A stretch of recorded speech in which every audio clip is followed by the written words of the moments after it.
서점에 가서 기출 문제집을 사는 건 수험생으로서 해서는 안 되는 행동이야. 많이들 사는데 기출 문제집을 사는 건 다시 한번 얘기할게. 해서는 안 되는 행동이야. 그 왜 그러냐면 기출 문제집을 사는 애들은 혹은 학원 강사들이 출판한 기출 문제 분석서 같은 걸 사는 애들은 주변에서 기출 문제 공부하는 방식을 안 알려줘서 그런 하지 말아야 될 행동을 하고 돈도 쓰는 거지. 기출 문제라고 얘기하는 거는 어떻게 공부하는 거냐면 이렇게 공부하는 게 가장 효과적이야. 이 영상을 보고 누구도 반박하지 마. 그냥 무조건 이거 내 말이 맞으니까. 어떻게 하는 거냐면 2019년도 빈칸 문제를 우리가 인터넷에서 평가원 사이트에 들어가면 뽑을 수가 있어. 거기 기출 문제 뽑을 수 있거든. 2019년도에 6평 빈칸 4문제, 9평 빈칸 4문제, 본수능 빈칸 4문제. 그럼 평가원은 1년 동안 3번의 문제를 내는데 빈칸 문제를 총 몇 문제 내냐면 12문제를 내.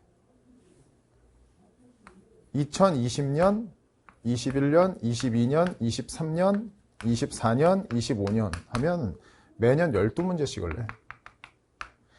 기출 문제는 이렇게 한 6년 정도로 잡았는데 6년 동안의 빈칸 문제는 12 곱하기 6이니까 72문제잖아.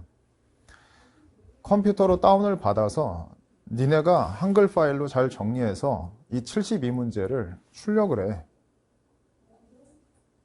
그러면 그리고 그 빈칸 문제 72문제만 풀어봐. 그 72문제를 풀면은 머릿속에 뭐가 들어오냐면 최근에 평가원 빈칸 문제는 이렇게 출제되는구나 라는 게 머리에 생겨. 맨날 이렇게 출제하네. 출제에 흐름이 있네. 그 흐름이 머릿속에 들어오고 나서 이번 6평을 봤어야 돼. 6년간의 빈칸 72문제를 다 풀어보니까 이렇게 나오는 것 같다. 6평 치르기 전에 그렇게 생각하고 6평 치러보니까 그렇게 출제가 된 거지. 그 방식대로 9평을 준비하고 수능을 준비하는 거야. 그게 기출문제를 제대로 공부하는 방식이야. 여기서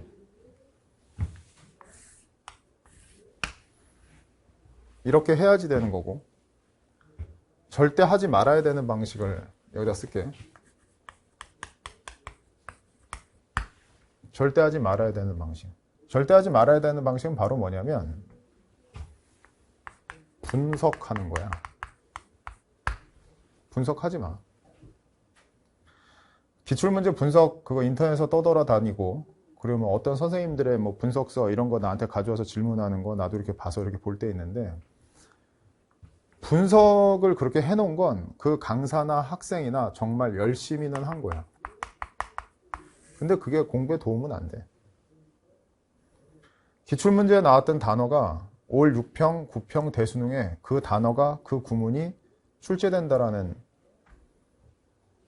보장이 없을 뿐더러 평가원에서 출제하는 모든 지문은 학생들이 한 번도 보지 못한 지문을 전 세계에서 찾아서 출제를 한단 말이야. 3년 전, 4년 전 나왔던 그 지문과 유사한 지문이 나오는 게 아니란 말이야. 그러니까 기출문제에 있는 단어를 열심히 외우고 기출문제에 있는 기출문제에 그 구문이 나왔으니까 그 구문을 열심히 하고 알았어? 이렇게 열심히 하는 건 너희들한테 도움이 안 돼. 왜 그러냐면 가장 중요할 때 쓰는 빨간색인데 한 번도 보지 못한 신, 뉴 그런 지문만을 시중에 출판된 어떤 교재에서도 언급된 적이 없는 지문만을 그거를 평가원에서 출제하는 게 출제 포인트야. 그러니까 기출문제를 공부한다는 얘기는 같은 유형의 문제들을 쭉 풀면서 우리나라 기출은 최근에 이렇게 출제되고 있는구나 라는 그 흐름을 머리에 넣고자 하는 게 기출문제를 공부하는 방식인 거지, 하나하나의 기출문제를 분석하고 단어 외우고 이거는 의미가 없는 거야.